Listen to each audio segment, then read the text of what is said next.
Bismillahirrahmanirrahim. Assalamualaikum warahmatullahi wabarakatuh. Perkenalkan, saya Nur Ajija, NPM 10100111776 dari Fakultas Kedokteran Universitas Islam Bandung. Di sini saya akan menjelaskan hasil penelitian saya dengan judul pengaruh posisi peron terhadap saturasi oksigen. Yang melatar belakangi saya adalah akibat dari pada dimulainya akhir Desember 2019 terdapat kasus pneumonia tanpa etiologi di Cina. Kasus tersebut menyebar ke berbagai negara hingga pada 30 Januari 2020 dinyatakan sebagai Public Health Emergency of International Concern dan pada tanggal 11 Maret 2020 oleh WHO dinyatakan sebagai pandemi COVID-19. Hingga saat ini terus meningkat hingga 2 Januari 2020 terdapat 82.356.727 kasus terkonfirmasi di dunia. Akibat dari jumlah pasien yang terus meningkat dengan salah satunya gejala gangguan pernapasan yang ditandai dengan penurunan saturasi oksigen, dan akibat dari pada saat ini antivirus dan vaksin masih dalam penelitian. Oleh karena itu sangat dibutuhkan terapi suportif dan rehabilitatif, salah satunya seperti modalitas fisik, lalu latihan pernapasan, dan manajemen posisi. Sudah beberapa jurnal yang memasukkan manajemen posisi sebagai terapi suportif, namun masih terdapat perbedaan dari beberapa. Karena itu peneliti akan meneliti dengan tujuan untuk mendeskripsikan pengaruh baik itu peningkatan atau penurunan di saturasi oksigen pada COVID-19 setelah melakukan posisi peron. Jenis penelitiannya adalah swapping review dengan populasi, yaitu jurnal internasional, dan sampelnya ada 10 artikel penelitian dari 3 database. Di sini untuk kriteria inklusi, yaitu adalah artikel yang terpublikasikan pada 3 database, yaitu Springerling, ScienceDirect, dan Google Scholar dengan kata kunci, yaitu adalah COVID-19 and effect peron and saturation oxygen or SPO2. Dari 2019 sampai 2020 dengan observational cohort, full text dan berbahasa Inggris. Untuk kriteria eksklusinya, ketidaksesuaian antara judul artikel dengan abstrak, full artikel tidak dapat diakses, gray literatur ataupun ongoing studies yang belum dipublikasi, artikel yang duplikasi, dan artikel yang tidak menilai saturasi oksigen.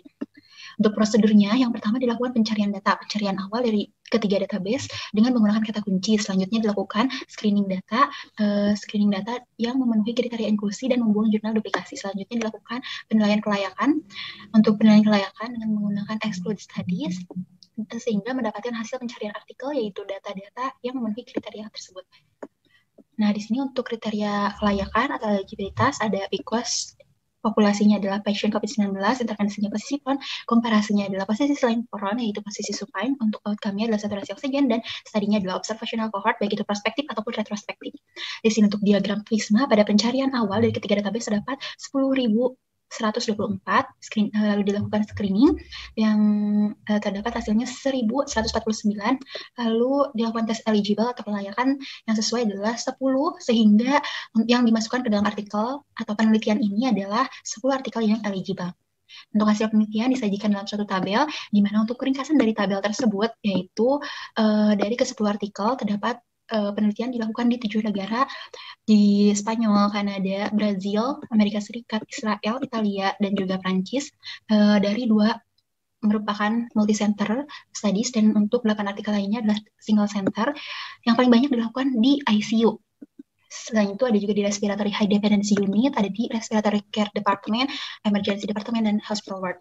Lalu untuk durasi penelitian bervariasi dari 8 sampai 89 hari. Untuk durasi posisi peron juga bervariasi dari 30 menit sampai 24 jam, di mana untuk yang 24 jam itu selama masih bisa dilakukan toleransi, jadi masih diperbolehkan untuk istirahat.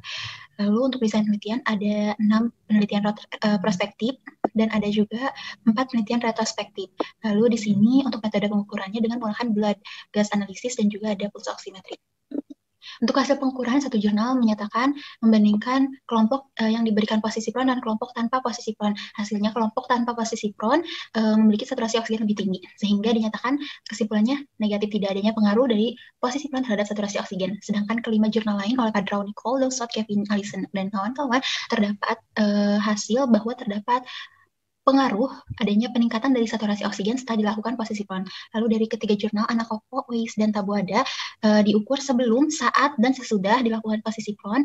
Hasilnya adalah setelah saat dilakukan posisi peron terdapat peningkatan saturasi oksigen, tetapi beberapa jam setelah kembali ke posisi awal, ke posisi supine, terdapat penurunan kembali dari posisi peron. Dan jurnal kelima oleh Ratucci dan kawan-kawan dilakukan penelitian pada posisi peron dan posisi lateral. Hasilnya adalah baik posisi peron atau lateral terdapat peningkatan dari saturasi oksigen pada saat dilakukan posisi tersebut. Tetapi memang kembali lagi ada penurunan dari saturasi oksigen setelah ke posisi semula.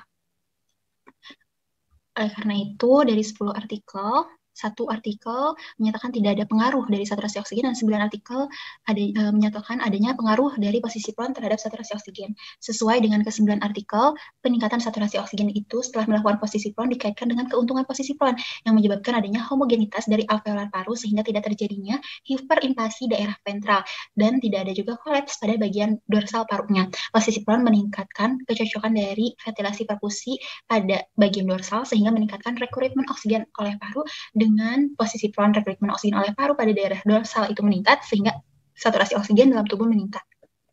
Sehingga disimpulkan dari 10 artikel yang telah direview, posisitron berpengaruh baik terhadap peningkatan saturasi oksigen pada perawatan pasien yang menderita COVID-19. Untuk keterbatasan penelitian ini tidak dilakukan meta-analisis, dan untuk sarannya, penelitian ini dapat dijadikan sebagai masukan untuk praktisi dalam menangani pasien COVID-19.